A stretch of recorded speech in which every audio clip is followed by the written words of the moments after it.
Assalamualaikum warahmatullahi wabarakatuh. Selamat pagi dan salam sejahtera untuk kita semua. Salam sehat dan bahagia tanpa narkoba. Tabib pun. Iya pun. Hai Sobat Bersinar, selamat datang di podcast Bang Sarno. Pertemuan kali ini merupakan pertemuan perdana kita nih Pak Ari. Dari rangkaian podcast yang akan kita lakukan di tahun 2025 ini. Nah, tentu kita akan menghadirkan berbagai macam topik tentang P4GN di Kota Metro. Nah, untuk mengetahui lebih lanjut, kita juga akan menghadirkan narasumber-narasumber hebat kita, Pak Ari. Nah, Sobat Bersinar, pada pertemuan kali ini, narasumber kita adalah Pak Ari Kurniawan, selaku penyuluh narkoba ahli muda BNN Kota Metro. Benar ya, Pak Ari? Betul, Mbak Sarah. Nah, gimana kabarnya, Pak Ari? Alhamdulillah baik, Mbak Sarah. Kabarnya baik juga. Alhamdulillah baik, Alhamdulillah. Pak Ari. Oh ya, Sobat Bersinar. Jadi di BNN Kota Metro itu ada 4 bidang ya Pak Ari ya. Yang pertama ada bagian umum, yang kedua pencegahan dan pemberdayaan masyarakat, yang ketiga adalah bidang rehabilitasi, dan yang keempat ada bidang pemberantasan. Nah, jadi Pak Ari ini merupakan ketua tim kerja dari bidang P2M ya Pak Ari ya. Pencegahan dan pemberdayaan masyarakat. Iya, betul. Betul ya Pak Ari? Betul, Mbak Sarah. Nah, dari tadi kan kita bahas tentang P4GN nih Pak Ari. Sebenarnya P4GN ini apa sih Pak Ari? Jadi ini Mbak Sarah ya, terima kasih Sobat Bersinar semuanya. Mungkin Mbak Sarah dan Sobat Bersinar juga udah sering tuh dengar singkatan namanya P4GN, tapi mungkin kepanjangannya belum tahu ya. Iya, betul. P4GN ini adalah singkatan dari pencegahan dan pemberantasan penyalahgunaan dan peredaran gelap narkotika ya, narkoba seperti itu. Itu Mbak Sarah. Nah, kalau misalkan narkotika sendiri itu Pak Ari, itu sebenarnya apa Pak? Jadi gini, narkoba itu kan sebetulnya juga dia terminologi dari narnya narkotika, pokoknya psikotropika dan bahan adiktif lainnya. Betul. Tapi kadang-kala juga teman-teman dari kesehatan biasanya lebih familiar dengan terminologi NABZA. N-nya narkotika, P-nya psikotropika, dan Z-nya itu zat adiktif lainnya. Tapi sebetulnya kurang lebih sama lah gitu ya. Nah, seperti yang ditanyakan Mbak Sarah tadi, narkotika itu apa gitu ya? Iya, betul. Nah, sesuai dengan regulasi yang kita punya, narkotika ini adalah zat atau obat yang bisa berasal dari tanaman. Kemudian juga bisa berasal dari bukan tanaman. Apakah dia sintetis maupun semi sintetis ya. Yang pasti dia satu itu merubah atau menurunkan kesadaran. Kemudian juga menjadikan kita mabuk ya, menurunkan kesadaran. Kemudian bisa menghilangkan mengurangi sampai menghilangkan rasa nyeri. Dan tapi yang pasti yang terakhir ini menimbulkan ketergantungan, dan dia dibagi ke dalam golong-golongan termasuk sebagaimana diatur dalam undang-undang kita. Itu jadi itu narkotika. Bahaya banget sebenarnya Pak Ari ya. Bahaya karena itu ada di lingkungan kita sebetulnya. Iya, benar.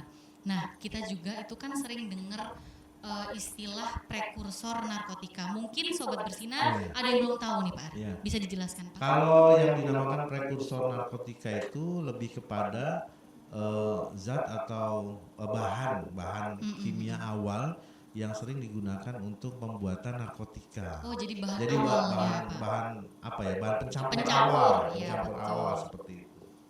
Nah, sebenarnya ya Pak, tadi kan Pak Ari bahas tentang tentang regulasi Pak Ari. Oh iya. Nah, sebenarnya apa sih Pak regulasi yang membahas tentang narkoba ini? Jadi gini Mbak Sarah, narkotika ini sebetulnya adalah satu dari 3 kejahatan yang luar biasa.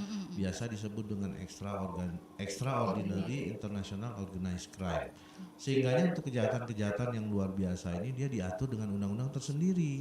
Nah, khusus untuk narkotika, regulasi di Indonesia yang mengaturnya adalah Undang-Undang Nomor 35 Tahun 2009 tentang narkotika.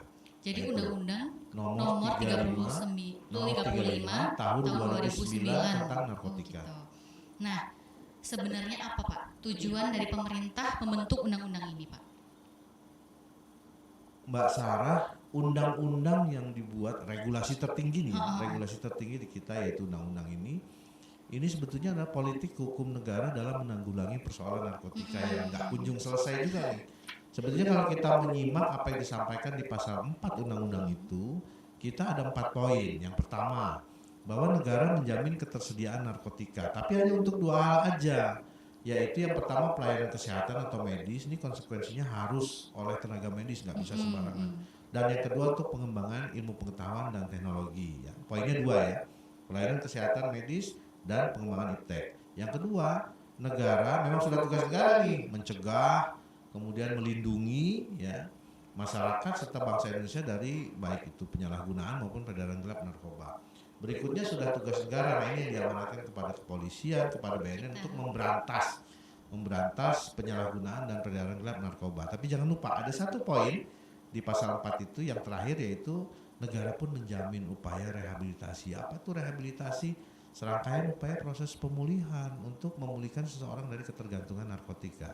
Jadi dari 4 poin ini itu negara sudah mengatur untuk itu gitu. Jadi selain dari petugas medis dan untuk kegiatan tujuan pendidikan itu tuh nggak boleh Pak ya? Nggak, kalau di luar itu artinya adalah perbuatan melawan hukum dan masuk tindak pidana narkotika seperti itu Mbak Sarah. Oke. Nah sebenarnya ya Pak Ari, pendekatan yang udah dilakukan sama pemerintah itu apa Pak Ari tentang kasus narkoba ini?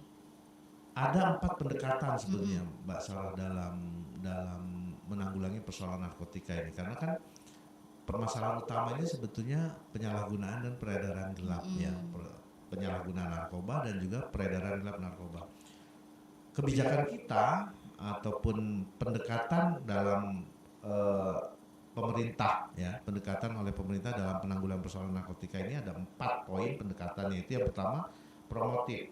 Promotif ini dilakukan dalam rangka membangun pengetahuan dan kesadaran masyarakat akan bahaya narkoba, apakah itu pribadi, keluarga maupun masyarakat. Caranya gimana? Promosi, kampanye anti narkoba. Nah, yang kedua preventif atau upaya pencegahan. Kalau upaya preventif ini adalah upaya untuk membentuk masyarakat supaya memiliki kemampuan. Kemampuannya apa? Untuk punya daya tahan ya, punya ketahanan diri atau imunitas dalam menghadapi ancaman penyalahgunaan narkoba. Gimana tuh salah satunya? Misal penguatan karakter, ketahanan keluarga seperti itu. Sedangkan yang ketiga yaitu upaya kuratif atau rehabilitatif. Nah ini biasanya serangkaian upaya pengobatan atau ya pengobatan dalam rangka pemulihan dari ketergantungan narkotika, sehingga mereka-mereka yang sudah kecanduan penyalahgunaan narkoba itu kalau kembali ke masyarakat menjadi pribadi yang sehat dan produktif lagi di masyarakat. Dan yang terakhir 4 represif. Represif ini lebih kepada upaya-upaya hukum, penegakan hukum dalam rangka penegakan hukum terhadap pelaku tindak pidana narkotika, baik itu yang penyalahgunaan maupun yang peredaran gelap narkobanya. Jadi untuk sobat Besinar harus lebih pintar lagi mungkin ya Pak ya. Betul.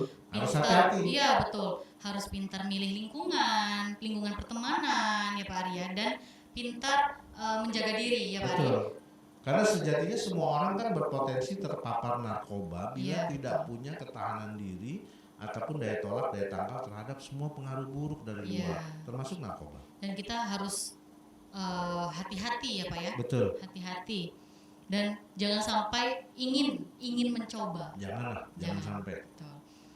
Nah, sebenarnya ya Pak Ari, survei tentang kasus penyalahgunaan ini udah pernah dilakukan belum Pak? Sudah Mas Sarah. Jadi setiap 2 tahun sekali BNN itu bekerja sama dengan Badan Riset Indonesia ya, BRIN, ataupun juga dibantu dengan BPS, itu melaksanakan survei yang disebut Survei Nasional Prevalensi Penyalahgunaan Narkoba.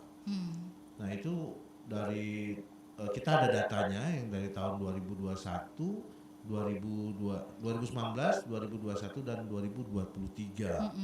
Survei ini itu sebetulnya yang terakhir itu dilakukan pada tahun 2023 pada 34 provinsi dan meliputi 130 kabupaten kota untuk kategori penduduk usia produktif, yaitu pada batasan 15 sampai 64 tahun, yang pada tahun itu diperkirakan ada sekitar 192 juta jiwa di Indonesia ya. Betul. Paling banyak ya Pak betul, ya? Jadi pada usia produktif yang 16 sampai 64 tahun itu. Prevalensi penyalahgunaan narkoba ini dimaknai sebagai jumlah penyalahguna narkoba dalam kurun waktu tertentu dikaitkan dengan jumlah populasi dari mana kasus itu berasal. Artinya berapa sih yang kita lihat jumlah penyalahguna narkoba pada usia rentang usia itu dibandingkan dengan jumlah penduduk pada usia itu tahun itu. Betul. Jadi seperti itu. Survei ini dilakukan dengan tujuan untuk memetakan penyalahgunaan narkoba di Indonesia pada tingkat nasional. Sedangkan tujuan khususnya yaitu untuk mengetahui angka prevalensi penyalahgunaan narkoba tingkat nasional, kemudian dan membandingkan dengan angka prevalensi 2 tahun sebelumnya, kemudian juga menganalisis pola penyalahgunaan narkoba, dan juga menganalisis faktor-faktor yang mempengaruhi penyalahgunaan narkoba, apakah itu individu, keluarga maupun juga sosial atau kemasyarakatan. Jadi biar kita mungkin makin tahu ya Pak, lebih sebenarnya paham apa gitu ya. Penyebabnya apa gitu, dan berapa sih jumlah penyalahgunaan yang ada di kita. Nah, bisa dijelaskan nggak sih Pak hasil survei Pak yang sudah dilakukan? Wah, masalah jangan kaget ya kalau kita bicara soal angka ya, karena tahun 2019 itu survei nasional prevalensi pada tahun itu mendapati ada 3,4 juta orang tuh penyalahguna yang berusia, yang pada rentang usia 15 sampai 64 tahun. Dan angka prevalensi nasionalnya memang di angka 1,80%. Ya, artinya dari 10.000 penduduk pada rentang usia itu ada 180 penyalahguna. Tahun 2021 meningkat menjadi naik 3,6 juta orang dengan angka prevalensi 1,95%. Tetapi pada survei terakhir tahun 2023 itu ya walaupun masih banyak ya, tapi sudah mengalami penurunan. Penyalahgunaan narkoba pada rentang usia 15 sampai 64 tahun di kita itu berada pada angka 3,3 juta orang. Dan angka prevalensinya secara nasional berada pada angka 1,73%. Nah, itu tuh. Jadi jumlahnya masih banyak tuh. Walaupun dilakukan di 34 provinsi dengan sistem sampel perwakilan ya, ternyata ya masih banyak juga itu di Indonesia. Dan itu masih sampel ya Pak Ari? Sampel itu belum semua, kenyataannya. Tidak seperti sensus penduduk ya. Betul. Gitu. Sebenarnya kita agak miris ya Pak Ari dengarnya ya Pak Ari. Karena setiap tahun bertambah, semakin banyak orang yang menyalahgunakan narkoba. Padahal informasi tentang bahaya penyalahgunaan narkoba sudah disebarluaskan ya Pak Ari ya. Sudah kita masif lah kita sebarluaskan. Betul. Nah sebenarnya apa sih Pak faktor orang menyalahgunakan narkoba itu sampai sebanyak itu orang ingin menyalahgunakan narkoba? Beberapa faktor Mbak Sarah ya, terutama ada 3 poin nih, yaitu faktor individu, faktor lingkungan keluarga, dan juga faktor lingkungan sosial.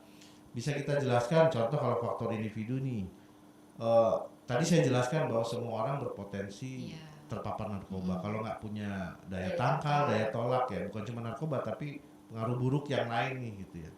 Kemudian juga ada faktor lingkungan keluarga, ini bagaimana kita melihat komunikasi anggota keluarga di rumah, kemudian juga kedekatan emosional antara ayah, ibu, dan anak, kemudian kakak dan adik seperti itu.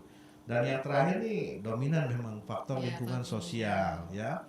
Faktor lingkungan sosial ini meliputi lokasi tempat tinggal kita, itu di daerah rawan atau enggak. Kemudian juga permasalahan sosial yang ada di tempat kita, kejahatan, kekerasan kayak gitu ya. Dan juga kerawanan lingkungan.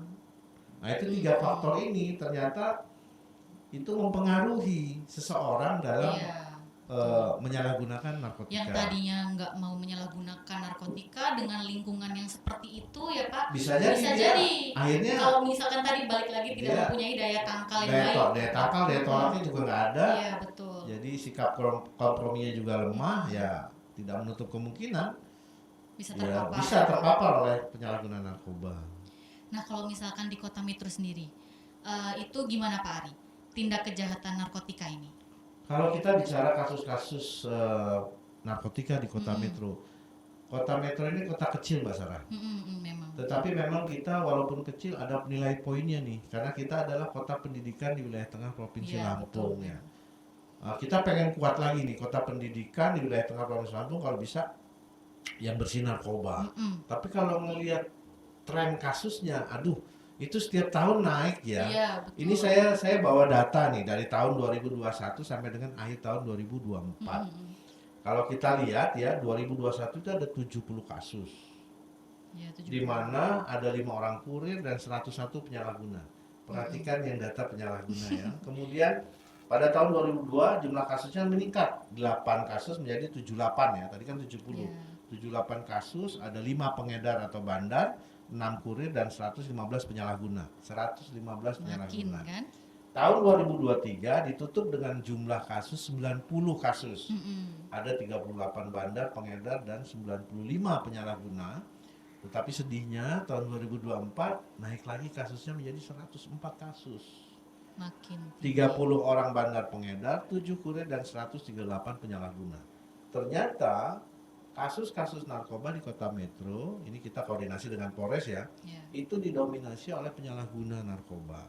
Tetapi karena kebanyakan kasus terjadi di kota Metro ini, bukan hanya oleh orang Metro ya, tapi orang yang mungkin berKTP bukan Metro, apakah itu dari Bandar Lampung, atau mungkin luar provinsi, mungkin juga dari Lampung Tengah, dari Lampung Timur, tapi karena lokasi tempat kejadian perkaranya itu ada di Metro, akhirnya menjadi kasus-kasus yang ditangani oleh Sat Narkoba Polres Metro seperti itu. Nah, dengan segitu banyaknya penyalahguna di kota Metro, daerah mana sih Pak yang kira-kira bisa dikatakan rawan lah Pak? Jadi Metro ini terbuka Mbak Sarah. Kita memang daerahnya tidak ada batas laut ya. Kita memang tidak dianugerahi karena di tengah-tengah wilayah Provinsi Lampung. Kalau kita lihat dari peta wilayah itu Metro itu cuma dibatasi oleh sungai Kalibunut di utara dan sungai Waiskampung di selatan. Tetapi untuk perbatasan, wilayah perbatasan yang diwaspadai oleh BNN serta Polres, kita ini terbuka. Jadi kayak di utara itu, di Banjarsari itu kita terbuka terhadap perlintasan dari Punggur. Ya, kemudian di wilayah timur yang berbatasan dengan Pekalongan dan juga Batanghari di Metro Timur, dan yang di Metro Barat itu kita terbuka untuk perlintasan orang maupun kendaraan dari arah Trimurjo. Jadi sebenarnya rawan memang. Dan jangan lupa di selatan ada satu titik lagi, jadi 4 mata angin gitu.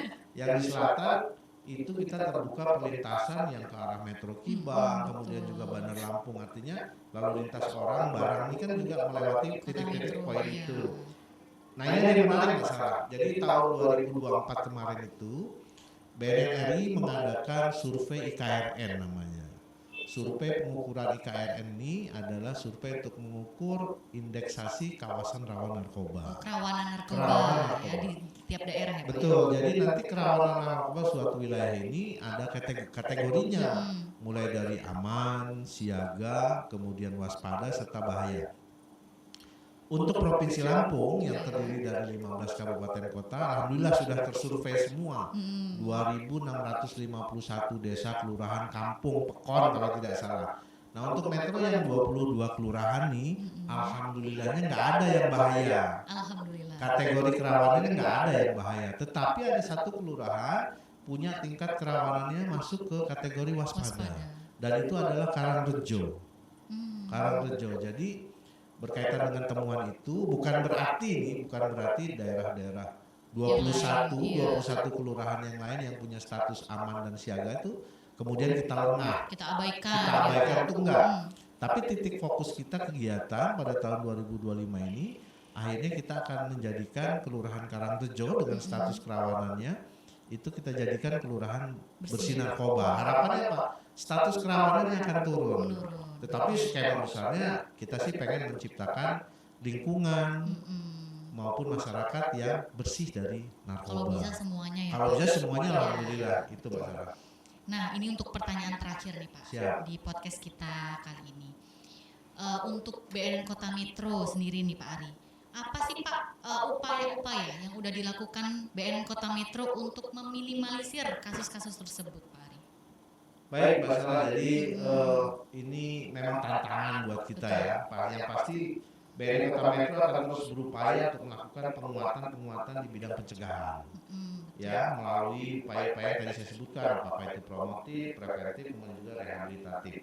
Untuk tindakan represif, memang penegakan hukumnya kita masih melakukan koordinasi dan itu dilakukan dominan oleh Satuan Res Narkoba Polres Metro. Karena itu mitra kita. Iya, kerjasama ya Pak. Kerjasama ya, kolaborasi. Sedangkan penyuluhan dan sosialisasi itu akan kita lebih giatkan lagi, terutama di kalangan pelajar, satuan pendidikan, sekolah. Jadi kita tuh punya grup P4GN mulai dari TK, SD, SMP, SMA, SMA, grup WA bahkan ya? grup WA, bahkan perguruan tinggi. Nah ini dari TK ya Pak? dari TK.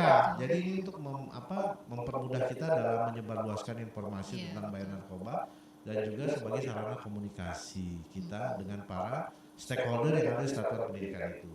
Dan juga jangan lupa upaya pencegahan penyuluhan kita ini bahaya narkoba itu akan kita intensifkan juga kepada masyarakat di kelurahan, ya, sebagai upaya pencegahan primer. Apa nih pencegahan primer?